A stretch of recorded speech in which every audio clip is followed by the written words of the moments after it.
Hello everyone, in today's video I will be narrating stories that I found off of Reddit. If you enjoyed this video, make sure you subscribe to my channel, like this video, and comment something down below. But without further ado, let's get straight into these stories.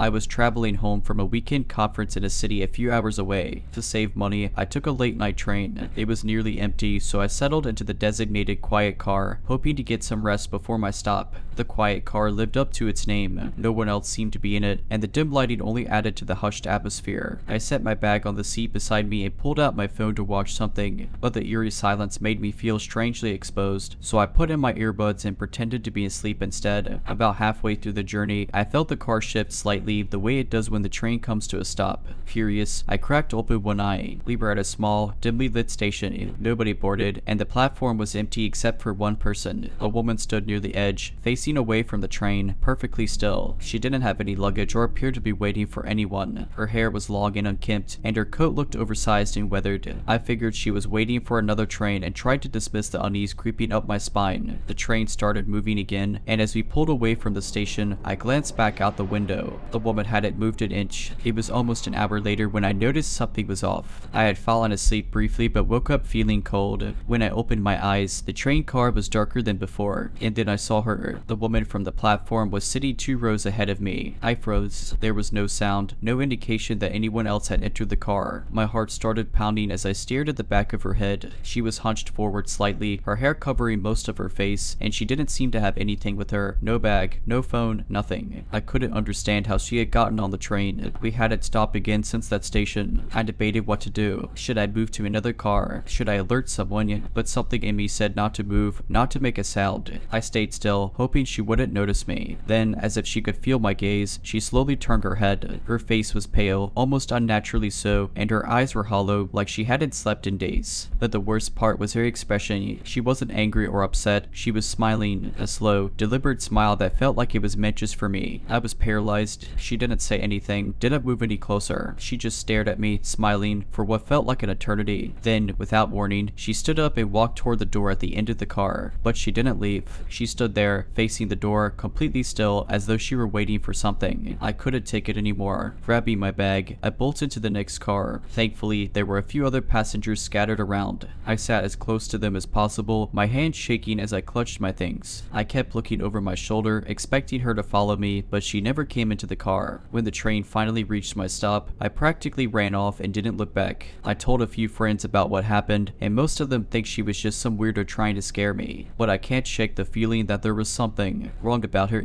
I've taken that train a few times since, but I always avoid the quiet car. A few weeks passed after that encounter, and I managed to push the memory to the back of my mind. It became one of those stories you tell at parties, brushing it off as creepy but harmless. But deep down, I couldn't forget the way she smiled at me like she knew something I didn't. One evening, I was scrolling through social media when I came across a local news post. It was about an abandoned train station scheduled to be demolished. The article included photos of the station. My stomach dropped when I recognized it. It was the same station where I had first seen the woman. The article mentioned that the station had been closed for nearly a decade due to safety concerns. That didn't make sense. My train had stopped there, hadn't it? I couldn't shake the feeling that something was wrong, so I started digging. Late that night, I stumbled across a forum dedicated to urban legends and strange occurrences in my area. I hesitated but finally posted a description of the woman and the station, asking if anyone had experienced something similar. Most of the replies were jokes or ghost stories, but one comment stood out. Do not go back to that station. There's a reason they shut it down. The story goes, a woman was hit by a train there years ago. Some say she was running from someone, others say she jumped. Either way, she didn't survive. Since then, people have claimed to see her on the platform or even on the trains that pass through. But here's the thing, if she notices you, don't let her follow you home. She's been known to attach herself to people who pay her too much attention. I stared at the comment for a long time. It felt ridiculous. This couldn't be real. It was just an urban legend, right? But then things started happening. A few nights later, I was sitting in my living room when I heard a faint tapping at my window. I live on the 2nd floor, so it didn't make sense. I tried to convince myself it was just a tree branch, even though there's no tree near that window. The next morning, I found small smudges on the glass. They looked like fingerprints. Over the following days, I kept catching glimpses of movement out of the corner of my eye. At first, I thought it was just my imagination, but one night, as I was heading to bed, I saw it clearly, a figure standing at the end of the hallway. My breath caught in my throat. It was her. She didn't move, didn't make a sound. She just stood there, smiling. I don't know how I managed to move, but I slammed my bedroom door shut and locked it. I didn't sleep at night. By morning, she was gone, but the sense of dread lingered. I started avoiding my apartment as much as possible, staying out late and crashing at friends' places. But no matter where I went, I felt like I was being watched. And then the dreams started. Dreams of being on the train again, of her sitting closer and closer to me. Her smile never wavering. I don't know what she wants or why she chose me. I've tried everything to get rid of her, cleansing rituals, therapy, even moving to a new apartment. But every so often, I still feel her presence. Sometimes it's the faint sound of tapping at the window. Other times, it's a fleeting shadow in the corner of my vision. I wish I could say the story ends there, but it doesn't. After I moved, things seemed to quiet down for a while. I started sleeping better, convincing myself that maybe she had finally let go of me. Maybe I had done something right, burning sage, moving cities, whatever. I even started using public transport again, though I avoided late night trains and stayed far from the quiet car. Then one evening, I was at a work function that ran later than expected. By the time I left, it was too late to catch a bus, and my car was in the shop. My coworkers had all left hours earlier, so I had no choice but to take a train. The platform was eerily empty when I arrived. I reminded myself that it was just late, and people were home where they should be. I checked the schedule, only one train was left for the night. When it finally arrived, I hesitated. The train looked older than usual, like it hadn't been in service for years. But it was my only option. I stepped on, half expecting the lights to flicker dramatically like in a horror movie. Instead, it was just still. The car I entered was nearly empty except for a man reading a newspaper at the far end. He didn't look up as I passed him. I chose a seat in the middle, close to the doors, just in case. For the first 20 minutes, nothing happened. I told myself I was being paranoid. The woman wasn't here. She couldn't be. I was overreacting. But then, I noticed something. The man with the newspaper was gone. I hadn't seen him leave, hadn't heard any doors. It was just me now. I tried to calm myself, but every nerve in my body screamed that something was wrong. And then I heard it. A faint, rhythmic tapping. It was coming from behind me. I froze. My body refused to turn around, but I didn't need to. I already knew what I would see. Slowly, the tapping got louder, closer. My breath hitched as I felt a cold draft sweep past me like someone had brushed by. The tapping stopped. My instincts screamed at me to move, to run, but I couldn't. And then, in the reflection of the window across from me, I saw her. She was standing in the aisle, her head tilted slightly, that same unsettling smile stretched across her face. But this time, she spoke.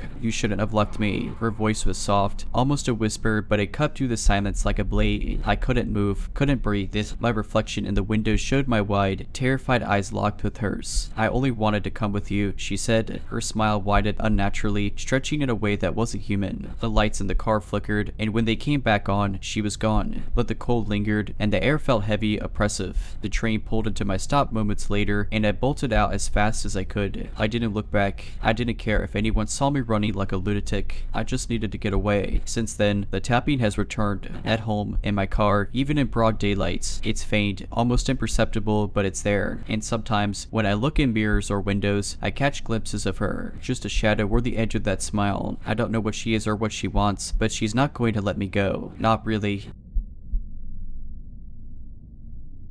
I've never shared it before, but it's stuck with me ever since. I used to live in a small, rural town surrounded by miles of dense forest, the kind of place where everyone knows everyone and not much happens. There was an old, rickety bridge just outside of town. It was part of a narrow, seldom used road that led to an abandoned mill. The bridge itself was one lane, made of rotting wood and rusted metal. Locals called it the Devil's Bridge because of its creepy appearance and a few old ghost stories. One summer evening, my friend Kayla and I decided to take a drive. We weren't doing anything in particular, just killing time and enjoying the warm night. Kayla suggested we go check out the bridge. It wasn't far, and we figured it'd be fun to scare ourselves a little. I wasn't thrilled about the idea, but I didn't want to be the one to chicken out. We reached the bridge just as the sun was setting, casting an eerie orange glow over everything. The woods were unusually quiet, like the birds and insects had decided this place wasn't worth their noise. Kayla parked the car at the edge of the bridge, and we got out. The air felt heavy, almost suffocating, and I couldn't shake the feeling that we were being watched. Kayla, always the braver one, walked to the center of the bridge and peered down at the dark, slow-moving river below. "This is so creepy," she said, her voice echoing slightly. "Look kind of cool, right?" I forced a laugh and stayed closer to the car. That's when I noticed something odd. On the far side of the bridge, just where the trees began to crowd the road, there was a figure standing in the shadows. I couldn't make out any details, but it was tall and motionless, like a statue. "Kayla," I whispered, trying to keep my voice steady. "We're not alone." She turned to look and immediately froze. The figure took a single step forward, and my stomach dropped. It wasn't the movement itself that scared me, it was the way they moved. Jerky, like they weren't used to walking, and their proportions were, too long in some places, too thin in others. It didn't look right. "We need to go," Kayla said, her bravado gone. She started backing toward the car, and I followed. That's when we heard it. A low, guttural growl. It came from the direction of the figure, but it didn't sound human. It didn't sound animal either. It was deep, guttural, and seemed to reverberate through the air. The figure took another step, then another, moving faster now but still unnaturally. Kayla screamed, and we bolted for the car. I jumped into the passenger seat while she fumbled with the keys, her hands shaking so badly she almost dropped them. The engine roared to life, and she threw the car into reverse, tires screeching as we sped backward down the road. As we put distance between us and the bridge, I dared to look back. The figure was standing in the middle of the bridge now, perfectly still, watching us leave. Its head tilted slightly, almost curiously. Then, just as we turned a corner and lost sight of the bridge, it raised a long, thin arm and waved. We didn't stop until we were back in town, parked under the bright lights of the gas station. Neither of us said anything for a long time. Finally, Kayla broke the silence. "We're not telling anyone about this," she said, "ever." And we didn't. At least, not until now. We never went back to the bridge, and as far as I know, no one else has seen anything unusual there. But every now and then, I dream about that figure, about the way it moved, about that wave. For weeks after that night, I couldn't shake the feeling that something had followed me home. My room, which had always been my safe space, felt wrong. Too quiet, too still. At night, I'd hear faint creaks in the floorboards or the sound of soft rustling, like someone brushing against the walls. I told myself it was just my imagination, the after effects of the bridge playing tricks on me. Kayla and I didn't talk about what happened, not directly, but we both changed. She stopped wanting to drive anywhere after dark, and I started sleeping with my bedroom light on. Even though we'd promised not to tell anyone, I caught her glancing nervously at the woods whenever we drove by, as if she expected that thing to step out at any moment. One night, a couple of months after the bridge incident, I woke up suddenly. It was that kind of waking where you're not sure what disturbed you, but your heart is racing. My room was bathed in the soft glow of my lamp, and for a moment, everything seemed normal. Then I noticed the shadow. It was on my ceiling, stretched and distorted, but unmistakable. Long arms, thin legs, a too tall figure. The shadow didn't move, but it was there, looming over me like it had seeped in through the cracks in my walls. I couldn't scream. I couldn't move. I just stared at it, my breath caught in my throat. The shadow began to shift, not like a person walking, but like smoke curling in the air. It crawled down the wall, elongating as it reached the corner of my room, where it stopped. Then, in one impossibly smooth motion, it stretched toward my bed. I finally found my voice and screamed, bolting upright and scrambling backward until I hit the wall. My parents burst into my room seconds later, their faces pale and alarmed. "What's wrong?" my mom demanded, flipping on the overhead lights. The shadow was gone. The room was completely normal. I tried to explain, but the words wouldn't come out right. My parents chalked it up to a bad dream, and maybe that's what it was. But I didn't sleep the rest of the night. After that, things escalated. Kayla started having nightmares too. She said she'd wake up and feel like something was standing at the foot of her bed, watching her. One night, she called me at 3 a.m., sobbing. She swore she saw the figure from the bridge standing outside her window, its face pressed against the glass. By the time she worked up the courage to look again, it was gone. We decided to talk to someone about it. There was an old man in town, Mr. Grayson, who was known for being a bit of a local historian. He loved telling stories about the area's folklore and legends. When we mentioned the bridge, his expression darkened. "You went to the Devil's Bridge?" he asked, his voice low. We nodded. He shook his head, muttering something under his breath. "People always think it's just a name, a silly story," he said. "But that bridge, it's a boundary, a doorway, if you will. Things linger there, things that don't belong in our world. You must have caught its attention." I asked, my voice trembling. He didn't answer, just gave us a stern warning: "Don't go back,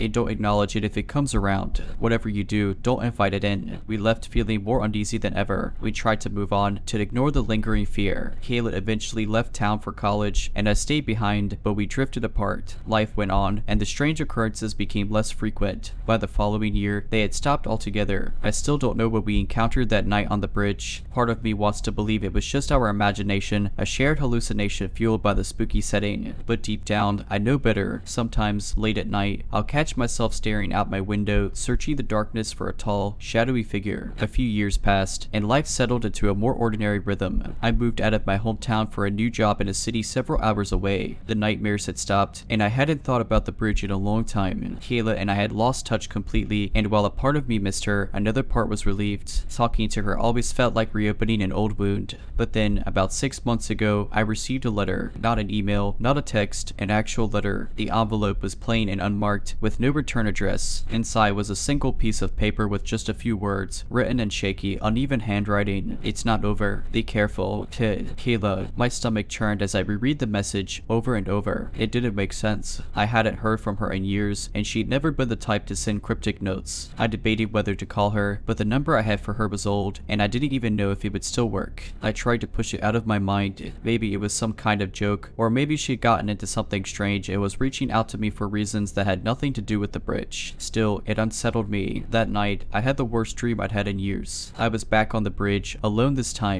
The air was heavy and thick, just like before, and the woods were eerily silent. I couldn't see the far side of the bridge, just an endless black void. As I stood there, I heard the growl again, low, guttural, vibrating to the air around me. I tried to run, but my legs wouldn't move. Something emerged from the darkness ahead. It wasn't the figure we'd seen that night. It was worse. Its limbs were impossibly long, its face a blank, featureless expanse of pale skin. It crawled toward me, its movements jerky and wrong, and I knew, somehow I just knew, that if it reached me, I wouldn't wake up. I woke up drenched in sweat, my heart pounding. For the first time in years, I slept with all the lights on. The letter and the dream left me rattled, but I tried to convince myself it was a coincidence, a bad prank, a bad memory. Then the sighting started. It began with little things, a shadow flickering at the edge of my vision, a faint tapping at my window late at night. Even though I lived on the 3rd floor, I'd hear footsteps in the hallway outside my apartment, but when I checked, no one was there. One night, I was walking home from a late shift at work when I felt it, that oppressive, heavy feeling in the air. My steps slowed, and my breath caught in my throat. I didn't want to turn around, but I couldn't help myself. It was there, standing in the pool of light cast by a street lamp about 20 feet behind me. Its arms hung at unnatural angles, its head tilted, and it was just watching me. My body froze, every instinct screaming at me to run, but my legs wouldn't cooperate. Then it started moving, slowly at first, but with each step, its pace quickened. It didn't walk, it glided, its body jerking unnaturally as it closed the distance between us. I don't know how I did it, but I broke free of the paralysis and ran. I didn't look back. I didn't stop until I was inside my apartment, every door locked and every curtain drawn. Since that night, I've lived in constant fear. It's always there, lurking at the edges of my life, waiting for the right moment. I've tried to research, to find answers, but nothing explains what we saw on that bridge, or why it's still haunting me. I don't know if Kayla is still alive. I don't know what it wants, but I know one thing for certain.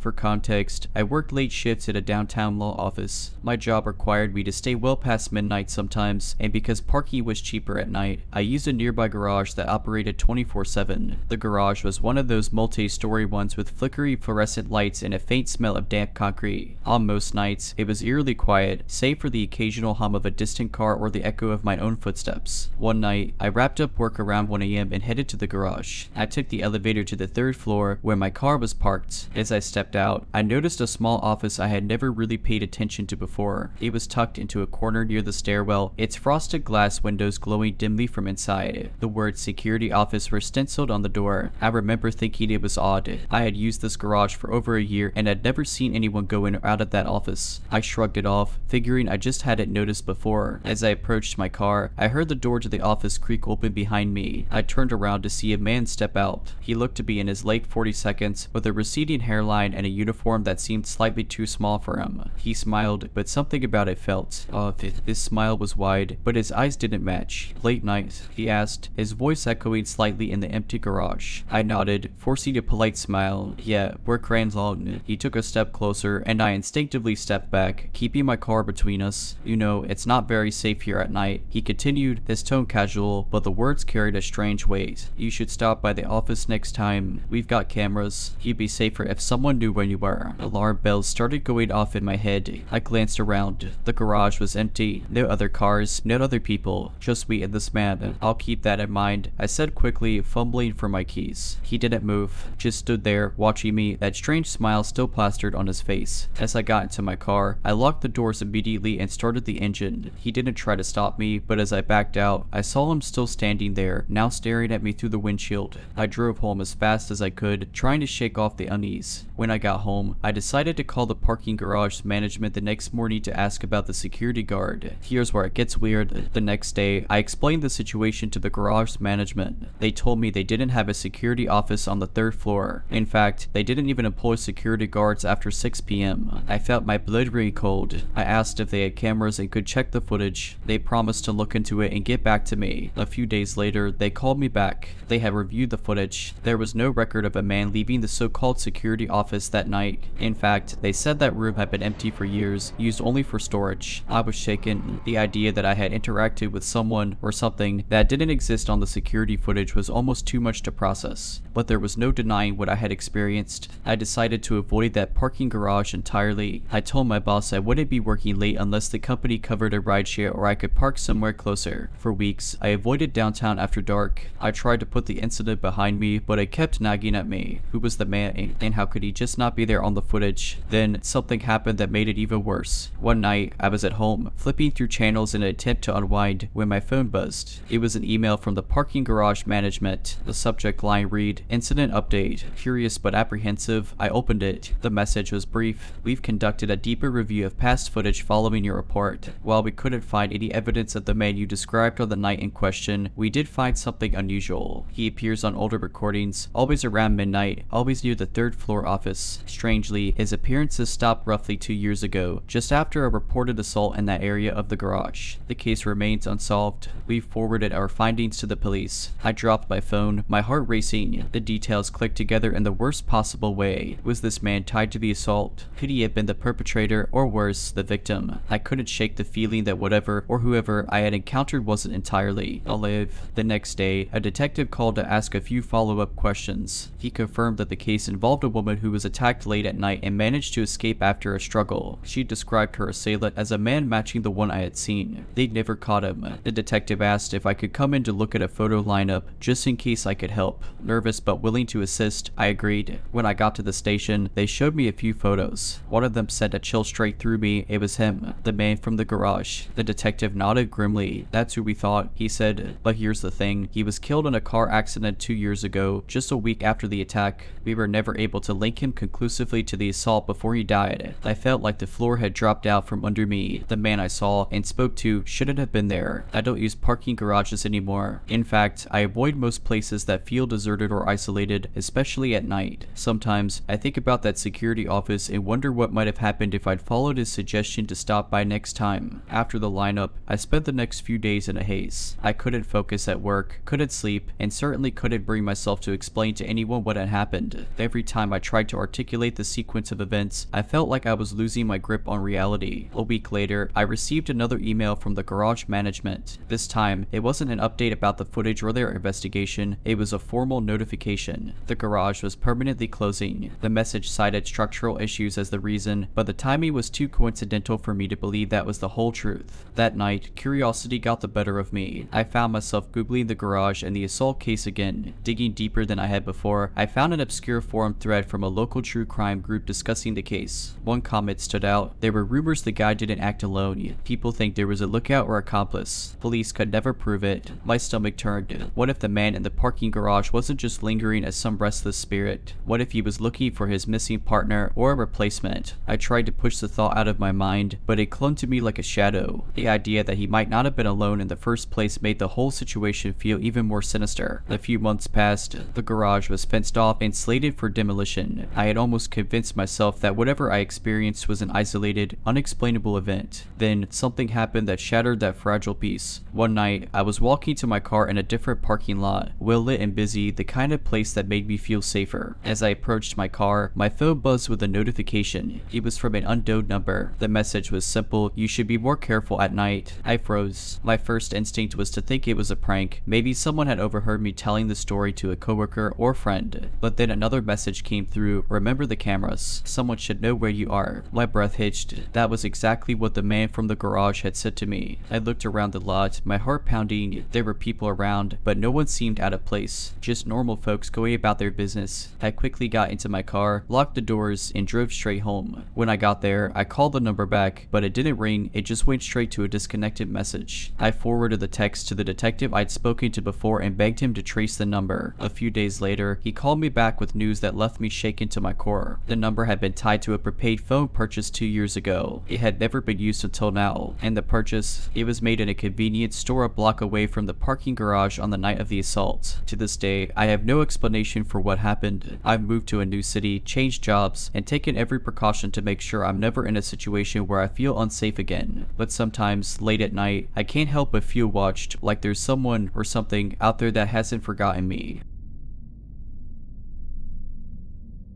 For context, I live alone in a small apartment. It's nothing fancy, but it's cozy and I've always felt safe there. At least, until this happened, I had been working late on a project and decided to take a quick break around midnight. My apartment is open plan, and from my desk in the corner of the living room, I can see most of the place, the kitchenette, the couch, the TV, and the hallway that leads to the bedroom and bathroom. There's a large antique mirror hanging in the hallway. I picked it up at a flea market years ago because I liked its ornate frame. It's one of the few decorative things I own, and it's never given me any bad vibes. Until that night, as I got up from my desk to grab a snack, something in the mirror caught my eye. It was subtle, just a shift in the shadows, but enough to make me stop and look. At first, I thought it was just a trick of the light. The hallway was dim, and the glow from my desk lamp created weird reflections. But as I stood there staring, I saw it again. A figure, not behind me in the room, in the mirror. It was faint, like it was standing just beyond the surface, in a space I couldn't see. The outline of a person, tall, with broad shoulders, and something strange about the face. It was blurred, like looking through frosted glass. My heart started pounding as I turned to check the hallway behind me. Nothing, just the empty hallway, silent and still. When I looked back at the mirror, the figure was gone. I laughed nervously, chalking it up to sleep deprivation. I made myself a cup of tea and tried to forget about it, but as the night went on, I couldn't shake the feeling that something was off. Every time I glanced at the mirror, I felt a heavy sense of unease, like I was being watched. Around 2 a.m., I decided to call it a night. I turned off my computer, brushed my teeth, and headed to bed. But as I walked past the mirror, I felt compelled to look. I didn't want to, but it was like an invisible force was pulling my eyes toward it. The figure was back. This time, it was clearer. I could make out the shape of its head and shoulders, and its face. Its face was still blurred, but now it had eyes. Too dark, sunken voids that seemed to pierce through me. It didn't move, but I swear it was looking right at me. I stumbled backward, my heart racing. I didn't dare look away, afraid that if I did, it would come through. Slowly, I backed into my bedroom and closed the door. I locked it, something I'd never done before, and sat on the bed, trying to calm down. I barely slept that night. Every creak and groan of the apartment felt like footsteps. I kept expecting to see the figure standing at the foot of my bed or hear it scratching at the door, but nothing happened. The next morning, I decided the mirror had to go. I took it down, wrapped it in an old blanket, and drove it to a donation center. I didn't tell them why I was getting rid of it, I just wanted it out of my life. Since then, I haven't seen the figure again, but every now and then, when I catch my reflection in a window or a mirror, I feel that same unease, like something is still watching me, just out of sight. A few weeks after I got rid of the mirror, I started to feel more at ease. My apartment felt like mine again, and I stopped jumping at every little noise. I'd even convinced myself that the whole experience had been a combination of stress and an overactive imagination. But just as I was beginning to put it behind me, something happened that shattered my fragile sense of normalcy. One night, I came home from work and noticed something strange. My apartment door was unlocked. I was sure I'd locked it before leaving, but the deadbolt was undone. My stomach dropped. I stood there for a moment, debating whether I should call the police, but curiosity or stupidity got the better of me. I pushed the door open slowly, my heart hammering in my chest. The apartment was silent. Nothing looked out of place. I checked every room, every closet, under the bed, nothing. No sign of forced entry, no missing belongings, just that unlocked door. I convinced myself it must have been a mistake on my part. Maybe I was in a rush that morning and forgot to lock it. I double-checked it before bed, locking both the deadbolt and the chain. That night, I woke up around 3 a.m. to the sound of fade tapping. It was soft, rhythmic, and coming from the direction of the hallway. At first, I thought it might be something outside, a tree branch against the window, maybe, but then I remembered there were no trees near my apartment. The tapping was coming from inside. I froze, straining to hear. It stopped for a moment, and then I heard a slow, deliberate creak. My heart dropped. It sounded like someone stepping on the old wooden floorboards in the hallway. I wanted to scream, but fear kept me rooted in place. Instead, I reached for my phone and turned on the flashlight. Slowly, I swung my legs over the bed and crept toward the door. The tapping had stopped, but the air felt heavy, oppressive, like the whole apartment was holding its breath. I opened the door and shined the light down the hallway. It was empty, but as the beam passed over the spot where the mirror used to hang, I saw something that made my blood run cold.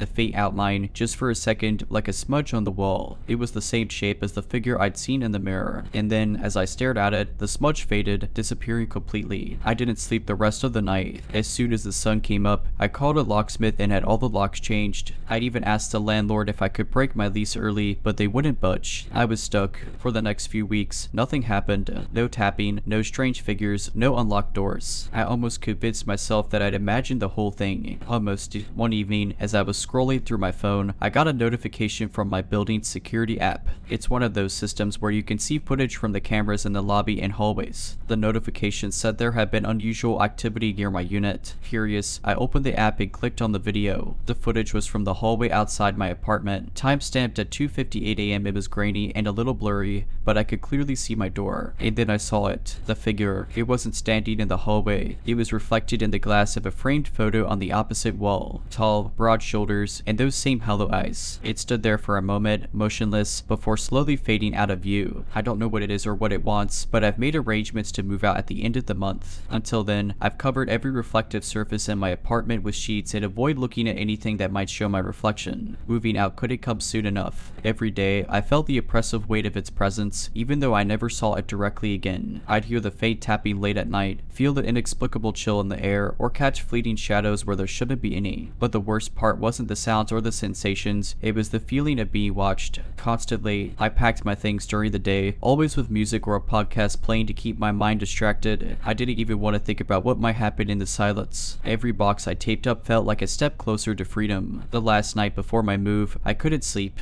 My bed was already dismantled, and I was lying on a makeshift pile of blankets, staring at the ceiling. The room was dark, except for the faint glow of my phone on the floor beside me. I'd set up a white noise app to drown out any strange sounds, but somehow, it wasn't enough. Around 3 a.m., I heard it. Not the tappy this time, something worse. Whispering. At first, I thought it was coming from the white noise app, but as I strained to listen, I realized it wasn't. The sound was faint but unmistakable, low, guttural murmurs coming from the direction of the hallway. It was like several voices speaking at once, overlapping in a discordant hum. I froze. My breathing became shallow, and my heart pounded in my chest. I wanted to convince myself it was my imagination, but the voices grew louder, more distinct. Words started to form, though I couldn't understand that yet. It sounded like a language I didn't recognize, ancient and wrong. Summoning every ounce of courage I had, I grabbed my phone and turned on the flashlight. The beam cut through the darkness, illuminating the hallway outside my room. Nothing was there. The whispers stopped abruptly, leaving an oppressive silence in their wake. And then I felt it, a presence, standing just behind me. I didn't look. I couldn't. I bolted out of the apartment, leaving everything behind. I spent the rest of the night in my car, parked in a well-lit lot, with the doors locked and the engine running. The next morning, I went back with a friend to collect my things. I didn't tell them what happened. I just said I needed to get out fast. We loaded everything into a truck, and I left that apartment for good. It's been months now, and I'm in a new place. Bright, open, and with no antique mirrors or reflective surfaces in sight. For a while, I thought I was free, but last week, I noticed something that sent a chill down my spine. I was walking past a department store window late at night, and for a brief moment, I thought I saw a figure standing just behind me in the reflection. Tall, with broad shoulders and hollow, sunken eyes. When I turned around, there was nothing there. I don't know if it followed me or if it ever truly left. All I know is that I avoid mirrors, windows, and anything else that might reflect back more than just me, because deep down, I know it's still out there, waiting.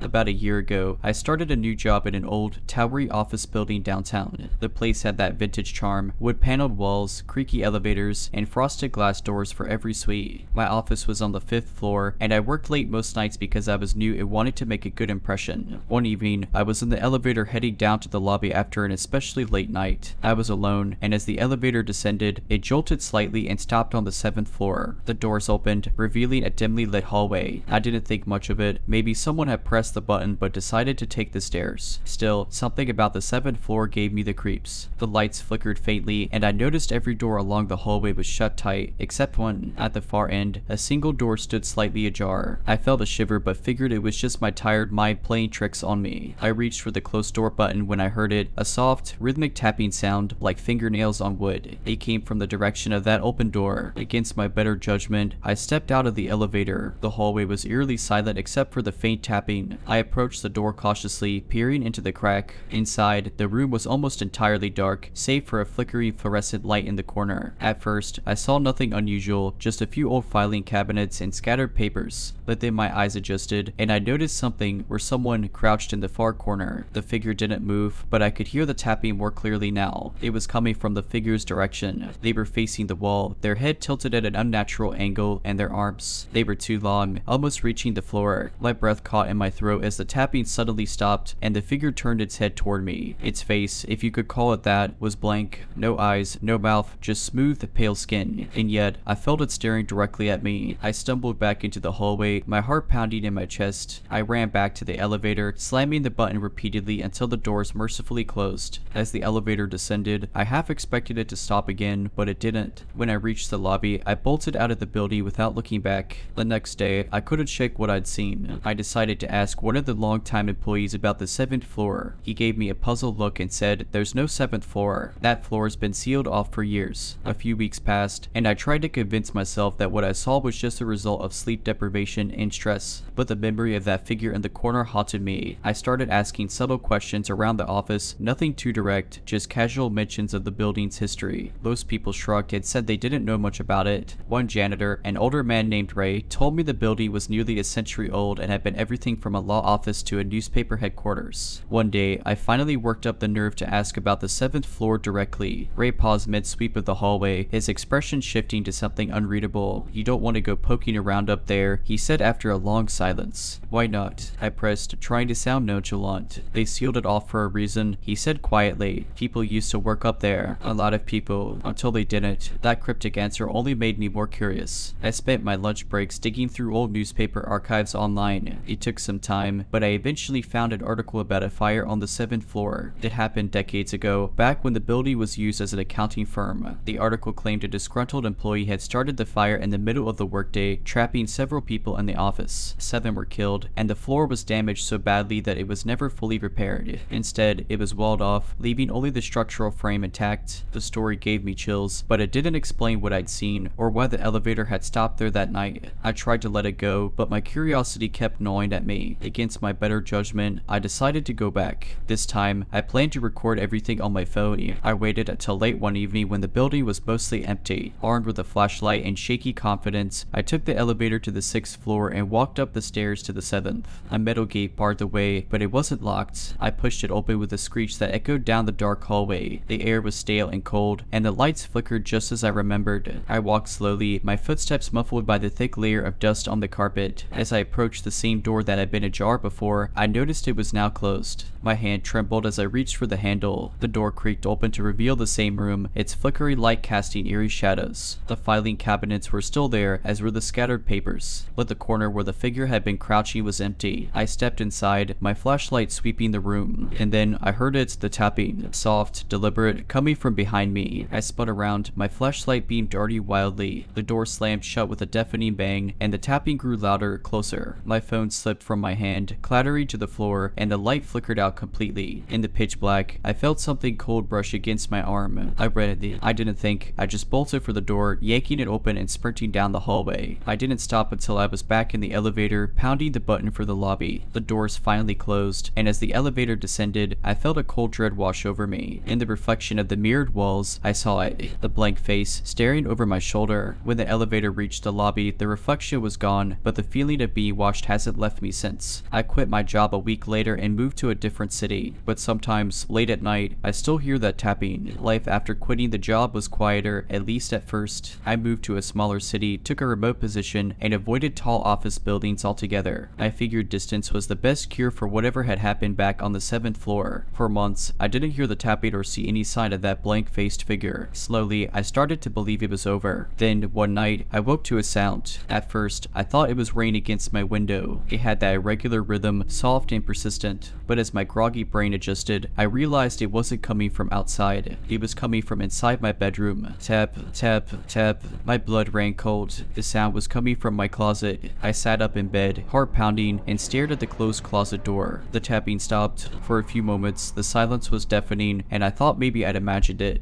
But then, the handle jiggled ever so slightly. I grabbed my phone, fumbling with trembling hands to turn on the flashlight. The narrow beam cut through the dark room, landing on the closet door just as it creaked open an inch. Nothing came out, but the sliver of darkness inside seemed to pulse as if it were alive. I didn't stay to find out. I bolted out of my apartment and into my car, leaving everything behind. I spent the night in a motel, too scared to sleep. The next morning, I returned to the apartment with a friend. Together, we searched every inch of the place, but the closet was empty. No sign of anyone or anything was inside. I moved again a week later, this time to a small house in a quiet neighborhood. I kept telling myself it was just paranoia, that I'd let my imagination get the better of me. But deep down, I knew better. I didn't feel safe anymore, no matter where I went. It's been nearly a year since I left that building, but I know it's not over. Every now and then, I hear tapping on a window, on the walls, even on the floor beneath my bed. It's always faint, always irregular, but unmistakable. I've done everything to convince myself it's nothing: pest control inspections, soundproofing, even therapy. But no amount of rational explanation can shake the feeling that something followed me, something that doesn't want to let me go. 2 nights ago, I found something on my phone, a video buried in a folder I don't remember creating. When I played it, my stomach turned to ice. It was footage from the night I returned to the 7th floor, shaky and dim. I must have accidentally hit record when my phone fell. The screen showed the dusty room, the flickering light, and something moving in the shadows. The figure stepped into the frame slowly, its blank face tilting as if it knew it was being watched. And then, impossibly, it turned toward the camera, toward me. Its arm reached forward, long fingers stretching until they filled the screen, and the video ended. I didn't make that recording, at least, not the part where it looks directly at me. Let's not meet. Blank-faced figure, because this time, I'm not sure I'd survive.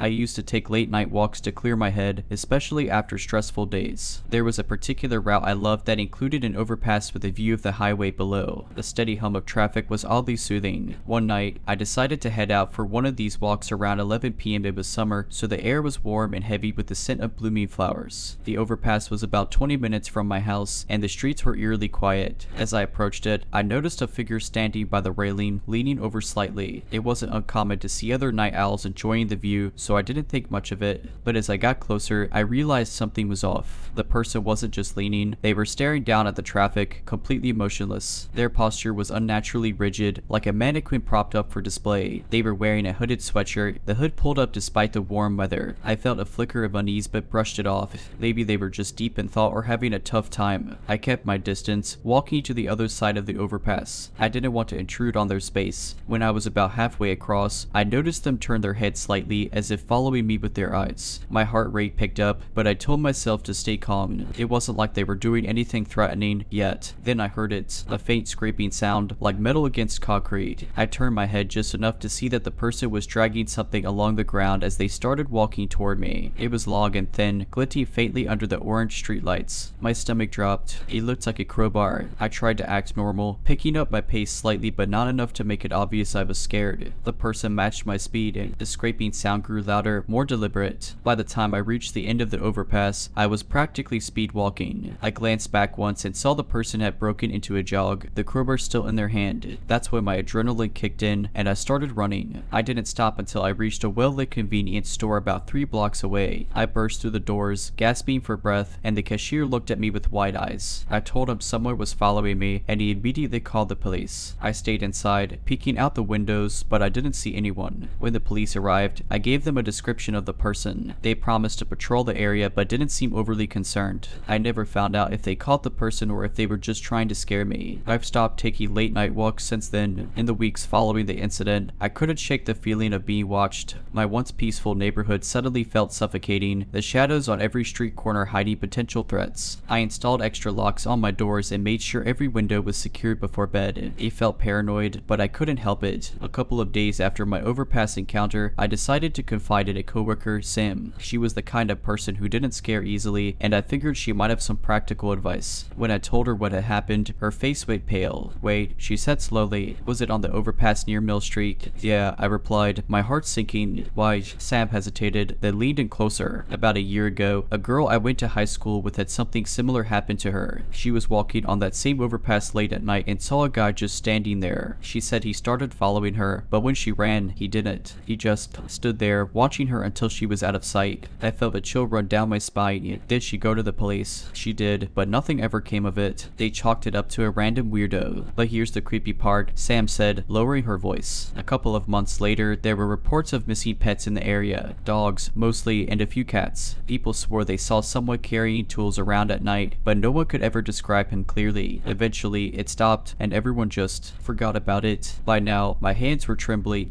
I wanted to believe it was all just a coincidence, but my gut told me otherwise. For a while, nothing else happened. I avoided the overpass entirely and tried to convince myself that I was safe. But about a month after my encounter, I found a note slipped under my front door. It was written in messy, uneven letters on a torn piece of paper. Why did you run? I just wanted to talk. I froze, the paper shaking in my hands. My mind raced, trying to figure out how they had found me. I hadn't seen anyone following me home that night, and I didn't even live that close to the overpass. I called the police again, and they took the note for evidence. But just like before, there wasn't much they could do. They promised to patrol the area more frequently and told me to call if I noticed anything suspicious. For the next few weeks, I was hyper-vigilant. Every sound of the night made me jump, and I rarely left the house unless absolutely necessary. My friends offered to stay over, but I felt like I would be putting them at risk too. Then, one night, I woke up to the sound of tapping. At first, I thought it was coming from the window, but as I sat up, I realized it was coming from my front door. Soft, deliberate taps, like someone was trying not to wake the neighbors. I stayed frozen in bed, barely breathing, hoping they would go away. After what felt like an eternity, the tapping stopped. I didn't dare check until morning. When I finally opened the door, there was nothing there, just an empty street and the faint sound of birds chirping. But as I looked closer, I noticed scratches near the doorknob, as if someone had been trying to pick the lock. That was the last straw. I packed my things and moved out within the week, breaking my lease and crashing on a friend's couch until I could find a new place. I didn't leave a forwarding address, and I've never been back to that neighborhood. To this day, I don't know who they were or what they wanted, but I still have nightmares about the sound of scrapey metal and soft tapping in the dark. After moving out, I tried to put the whole ordeal behind me. I told myself it was just a random creep, and I'd done the right thing by leaving. But the truth is, even in my new place, I couldn't shake the paranoia. I became obsessive about locking doors and windows, triple checking them before bed. Every unfamiliar sound sent my heart racing. For a while, things seemed to settle down. I got a new job at a busier part of town, made some new friends, and started to feel somewhat normal again. The fear faded, though never completely. I'd even convinced myself that the person from the overpass had likely moved on, or better yet, been caught doing something stupid. Then, about 6 months after I'd moved, something happened that made my blood run cold. I was cleaning out some boxes in my closet one weekend when I found a book I didn't recognize. It was an old, tattered novel with a faded cover. At first, I thought it must have been left by the previous tenant, but as I flipped through the pages, I noticed something strange. There were notes scribbled in the margins. Phrases like "she ran and why hide" popped out at me, written in the same messy, uneven handwriting as the note that had been left under my door. My stomach churned as I flipped faster, scanning for more. About halfway through, I found a page where the words had been crossed out violently with thick black marker, except for one phrase. I said you. I dropped the book like it had burned me, my mind racing. How had it gotten into my apartment? Had it been there the whole time? Or worse, had someone put it there after I moved in? I called the police again, explaining the situation. An officer came by, took the book, and filed a report, but I could tell they didn't take it seriously. They assured me it was probably a prank or something left by a previous tenant, but deep down, I knew it wasn't that simple. A few nights later, I was sitting on my couch, trying to distract myself with TV, when I noticed something on the floor near the front door. At first, I thought it was just a shadow, but as I got closer, I realized it was another piece of paper, folded neatly and slid just under the door. I didn't want to touch it. My hands were shaking as I grabbed a pair of tongs from the kitchen and used them to pick it up. Unfolding it, I found a single line of text. "You can't move far enough." I froze, staring at the note. Whoever this was, they knew where I lived again. I thought about calling the police, but I already knew what they'd say. Without proof of a direct threat or evidence of who was doing this, there was nothing they could do. That night, I barely slept. I kept every light in the apartment on and sat with my back to the wall, clutching a heavy flashlight for protection. I didn't hear anything unusual, but the silence felt oppressive, like the world outside was holding its breath. The next morning, I packed a bag and checked into a hotel. I didn't tell anyone where I was going, not even my closest friends. I couldn't risk it. Over the next week, I arranged for a new apartment in a different city entirely, leaving no forwarding address and using a post office box for all my mail. I've been living here for almost 2 years now. No strange notes, no tapping on the door, no mysterious books. But the fear has never really gone away. I still glance over my shoulder when I'm walking alone, and I never let my guard down. I don't know who they were or why they chose me, but I know this: if they ever find me again, I'll be ready.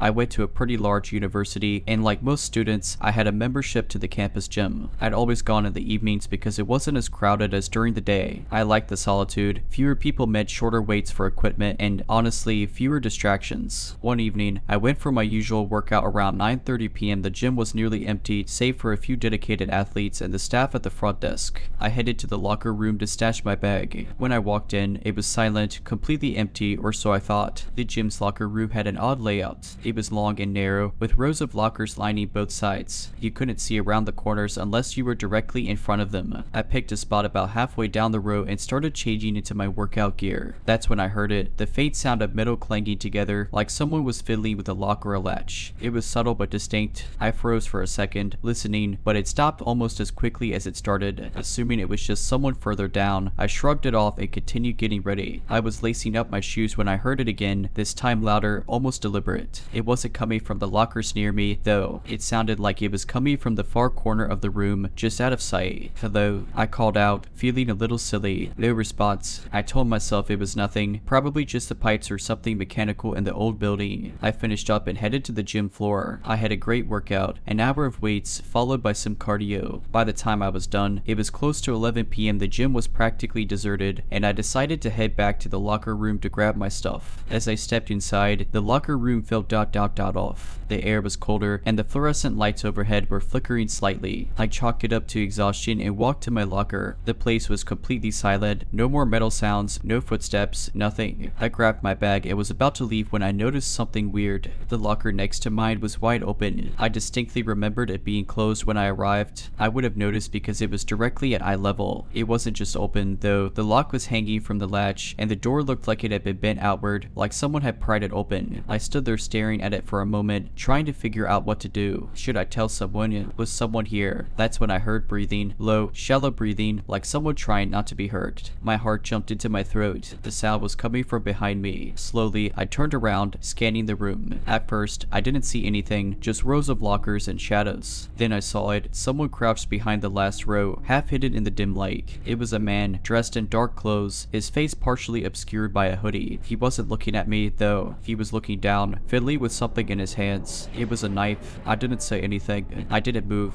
My mind was screaming at me to run, but I didn't want to draw his attention. Slowly, I started backing away toward the exit. My heart was pounding so loudly I was afraid he'd hear it. Just as I reached the door, the man stood up. He was tall, much taller than I expected, and his movements were deliberate, almost mechanical. He didn't say anything, but he looked directly at me, his knife glinting under the flickering light. I bolted. I didn't stop running until I was out of the gym, across campus, and safely in my dorm. I called campus security, but by the time they arrived, the man was gone. They found the locker he'd broken into and a few other signs of tampering, but nothing that pointed to who he was or why he was there. A few weeks passed, and I thought the whole thing was behind me. I hadn't told many people about it, just my roommate and a couple of close friends. Campus security didn't follow up with much information either. They said they'd review the security footage, but I never heard back. I figured it was just some random creep who'd moved on. Then, one night, something happened that made me question everything. I was walking back to my dorm after a late study session at the library. It was around midnight, and the campus was eerily quiet. The path I took was well lit but isolated, winding past some older academic buildings in the student center. I was about halfway home when I noticed something or someone behind me. At first, I thought it was another student heading in the same direction, but when I glanced back, I couldn't make out much. Whoever it was stayed just far enough away to be obscured by the shadows. They weren't walking at a normal pace either. It was more of a stop and start rhythm, like they were deliberately keeping their their distance. My stomach tightened and my heart began to race. I picked up my pace, hoping they'd lose interest or turn off onto another path. But they didn't. Every time I sped up, so did they. When I slowed down, they slowed down too. I tried to tell myself it was just my imagination, but deep down, I knew it wasn't. By the time I reached my dorm, I was practically running. I swiped my keycard and slammed the door behind me, pressing my back against it as if that would somehow keep me safe. My roommate was sitting on the couch, eating popcorn and watching a movie. She looked up, startled, and, "Whoa, you okay?" She asked. There was someone following me, I said, my voice shaking. I don't know who, but they were definitely following me. She got up and locked the door, peeking out through the peephole. "I don't see anyone," she said, trying to reassure me. Maybe it was just another student. I wanted to believe her, but something about it didn't sit right. I stayed up late that night, jumping at every little sound. Around 3 a.m., I finally dozed off. When I woke up the next morning, there was a folded piece of paper slid under our door. My blood ran cold as I picked it up. The note was short but chilling, and "You run fast. Let's see how long you can keep it up." I immediately showed the note to campus security. They seemed concerned but didn't offer much more than promises to increase patrols around the dorms. My roommate and I started double checking the locks and sticking together as much as possible. For a while, things were quiet again, but a few weeks later, I started noticing strange things, small, subtle signs that someone had been in places they shouldn't have been. My gym bag, which I kept shoved under my bed, was pulled out just slightly. A pair of shoes I never wore were moved to the middle of the room. The worst was when I found a locker key sitting on my desk one evening. It wasn't mine, and it didn't belong to anyone I knew, but I recognized it. It looked exactly like the locks we use at the gym. I don't know how he got in or how he managed to avoid being caught, but I was terrified. I stopped going out at night altogether and started carrying pepper spray everywhere I went. Eventually, the semester ended and I moved off campus. I changed my routine, made new friends, and tried to put it all behind me. But sometimes, when I'm out late or walking alone, I catch myself looking over my shoulder, half expecting to see him there. After moving off campus, I thought I'd finally found some peace. My new apartment was in a quiet area a few miles from school, and I made sure it had good security, keycard entry for the building, cameras in the hallways, and a solid deadbolt on my door. I didn't tell many people my new address, just my close friends and family. For a while, I let myself believe it was over, but the feeling of being watched never completely left me. Every time I went out, I couldn't shake the sense that someone was keeping tabs on me. I'd see the same cars parked near my building too often or feel eyes on me as I walked to class. My friends told me I was being paranoid, and I wanted to believe them, but deep down, I knew better. Then, one night, something happened that shattered any illusion of safety I had left. It was a Friday, and I decided to spend the evening in. My roommate from the dorms had come over for a movie night, and we were binging cheesy horror flicks in our pajamas. Around midnight, she decided to call it a night. She offered to crash on my couch, but I insisted I'd be fine and walk her to the building's front door. After she left, I locked the door behind her and double-checked my apartment locks before heading to bed. At around 3 a.m., I woke up to a strange sound, a faint scratching, like something brushing against the walls. My heart skipped a beat as I strained to listen, but the sound stopped. I told myself it was just the wind or something outside and tried to go back to sleep. Then it started again, louder this time. It wasn't coming from outside, it was coming from inside the apartment. I sat up, every nerve in my body on high alert. The scratching seemed to be coming from the living room. Slowly, I got out of bed, grabbed the pepper spray I kept on my nightstand, and crept toward the door. I could feel my heart pounding in my ears as I turned the knob as quietly as I could. The living room was dark, the only light coming from the faint glow of the street lights outside. I scanned the room but didn't see anything out of place. Just as I started to relax, I heard it again, this time coming from the kitchen. I moved toward the sound, my hands trembling as I flipped on the light. My breath caught in my throat. The kitchen window was open. I knew for a fact I'd locked it earlier. The lock was still engaged, but the frame had been forced, the wood splintered where someone had pried it open. My stomach dropped as I realized the scratching sound hadn't been random, it had been someone breaking in. I grabbed my phone and dialed 911, whispering to the operator as I backed away from the window. I hadn't even finished explaining the situation when I heard it, a low, deliberate laugh coming from behind me. I spun around, pepper spray at the ready, but the room was empty, or so I thought. Then I saw it. The man from the locker room was standing in the corner of my living room, partially obscured by the shadows. He wasn't holding a knife this time, just standing there, watching me with a chilling grin on his face. My body froze, every instinct screaming at me to run, but I couldn't move. "Fast," he said, his voice low and mocking, but not fast enough. I don't know what happened next. Adrenaline must have taken over because the next thing I knew, I was out the door and running down the hallway, screaming for help. A neighbor came out of their apartment, and together we waited for the police to arrive. By the time they got there, the man was gone. They found footprints outside my kitchen window and signs of forced entry, but no other clues. I moved out the next day. I didn't care about breaking the lease or leaving half my stuff behind. I just couldn't stay there. I transferred schools the following semester and even changed my phone number and email address. To this day, I don't know who he was or why he targeted me. Alright, but that's it. I hope you enjoyed this video. If you did, make sure to subscribe to my channel, like this video, and comment something down below. But as always, Have a nice day.